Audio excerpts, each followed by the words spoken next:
हेर्दाखेरिमा छ नि यो हाफ भन्दा माथि जानु हुँदैन है। तर तपाईहरुले लेख्दाखेरि चाहिँ के लेख्नु पर्यो त 200 ml लेख्नु पर्यो है। मेजरिङ सिलिन्डर युज गरेर 200 ml भने चाहिँ अर्को रिक्वायरमेन्टमा के पनि आयो त मेजरिङ सिलिन्डर पनि आयो है। हाल्नुस् यसमा हाल्नुस् त हाल्नुस् यो सबै फुल भरिनु पर्छ। अब यसलाई सेटल हुन दिनु एकछिन।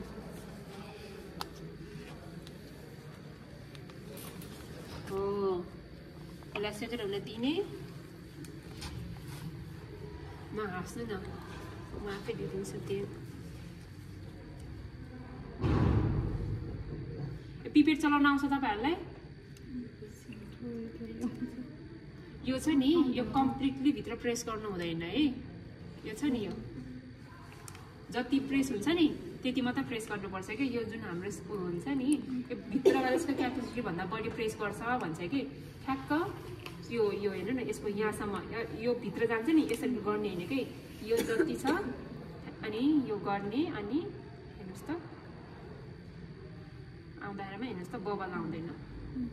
जब तपाईँ त्यहाँ राख्नुहुन्छ नि राख्दाखेरि पनि यसरी भित्रसम्म नजाने हुन्छ है। ठ्याक्क अघि मैले जति भनेको थिएँ त्यति नै खिच्ने अनि यो जान्छ है। बुझ्नुभयो? पक्नुहोस् सेटल भयो।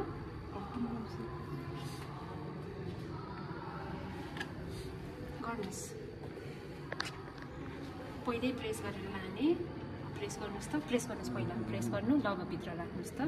ल बिस्तारै त्यहीँ छोडिदिनुहोस् है। बिस्तारै माथि तान्नुहोस् त। पुल पुल पुल पुल अनि हेर्ने बबल्सहरू केही छ कि छैन नि है। भनेपछि यो राइट पिपेटिङ भयो है। अब ठ्याक्क सेन्टरमा जुन हाम्रो यो डिरेक्सनवाला सेन्टर छ नि सेन्टरमा 1 सेन्टिमिटर माथि स्ट्रेट पुरै 90 डिग्री बनाएर चाहिँ 90 डिग्री बनाएर 1 सेन्टिमिटर भन्दा माथिबाट चाहिँ के गर्ने त ड्रप खसाल्ने। ल खसाल्नुहोस् 1 सेन्टिमिटर त बढी ल भयो भयो भयो भयो भयो। अब एकछिन वेट गर्ने। अब कुन चाहिँ डिरेक्सनमा स्प्रेड हुन्छ हल्लायो बेला हल्लाउनु हुँदैन। ल टिप्स याद राख्नु तपाईँको त्यो भनेको युरिनको सफाइ हो है।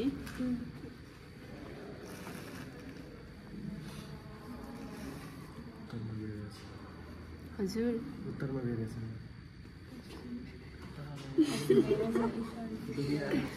हलिरहेछ कि त्यो अर्को प्रयास प्रश्न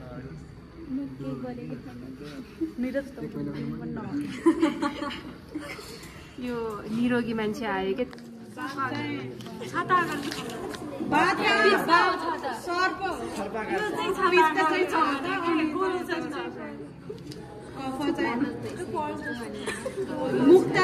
मुक्ता जस्तो छ पुरा ठक्क माथिबाट ट्याप्प हालेको जस्तो छ कि छैन?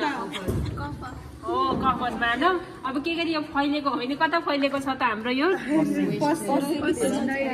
होइन बडी डिरेक्सन छैन पश्चिम कहाँ नैऋत्य हुनको लागि अलिकति यो डिरेक्सनमा आउनु पर्यो नि त। पश्चिम छ भनेको के थियो हाम्रो कि पूर्व र पश्चिम भनेको त्यही भएर तपाईँलाई रोग छैन। तर यो हामीले हल्लाएर फैलायौँ है यो चाहिँ। हो ल अर्को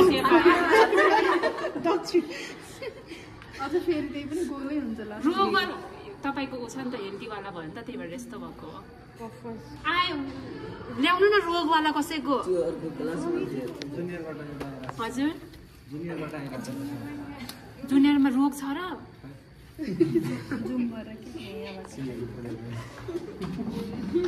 अब झन् कुन आयो दक्षिण आयो असाध्य भयो। रिपोर्ट म्यानिपुलेटेड हुन सक्छ त्यही भएर हेर्नुहोस् त कति चिज थाहा हुनु पर्दो रहेछ। हल्दिनु नहुने रहेछ है मेन कुरा। हजुर घरमा आफै पनि गर्न सक्यो होइन। मेजरमेन्ट ठिक गर्नु पर्यो।